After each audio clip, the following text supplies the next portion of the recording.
I would say we fill gaps in day-to-day living for the low-income population in Talbot County. We provide them with food. We keep family units together through eviction prevention, utility disconnect prevention.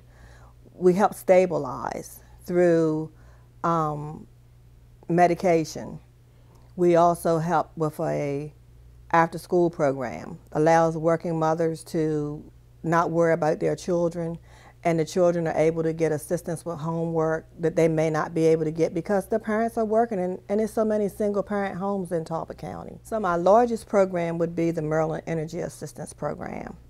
And then the second largest would be our Emergency Services Program. So let's talk about... I don't know how many homeless adults, but I know there are about 113 homeless children in our schools. How many again? About 113 homeless children in our school system. I think some of them are living with families, but still homeless because they're in someone else's home. Some of them are being hidden in cars. You know, you can go in the hospital anytime in the winter. You can go in Easton Memorial Hospital and you'll find a few homeless people sitting there. They won't be kicked out. Because they won't kick them out in the bad weather. But you also have a population of homeless people that refuse to be housed. Right. And it's hard to help those people. Sometimes in the winter they'll come and let me put them in a hotel. But it's got to be very, very cold outside. I know we have had, I would say out of our annual intake at our shelter, at least 25 to 30% have a mental illness. And of that 25-30%, only 5 will admit it. And that makes it very difficult to help them. Yeah. If someone came to me and said, you know, tell me what you need to make it work for your agency, and I'll provide it. The first thing on my list is I need a complex for affordable housing. Second, I need a shelter large enough to house families.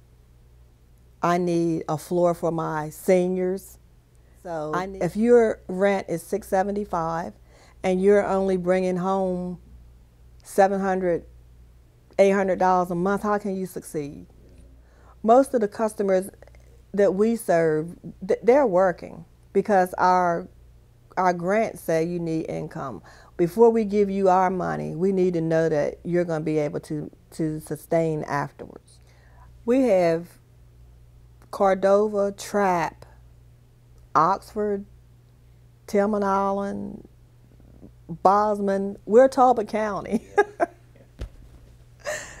you have your facilities are but our facilities are all in Easton, but we're Talbot County. They think we do this, but we don't do that.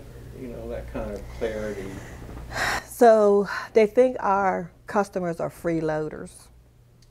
Yeah. And they aren't. They think they just stand in line for a handout, and they don't. Yeah. They think that they're all on drugs, and they aren't. And they think they're not educated, and a lot of them are. We had a gentleman came in, and he was in tears. This man had a very good livelihood, but had trouble with his back. So he had to come in here and ask for help. And it was just so demeaning for him. You know, I think we all cried with him. But this man when he got straight, he came back and made a donation. Because before he needed these services, he too probably thought that they were just freeloaders. If you take away only one thing, let that be that the people we serve are working individuals. They're trying hard to make it on their own. They just need a little helping hand.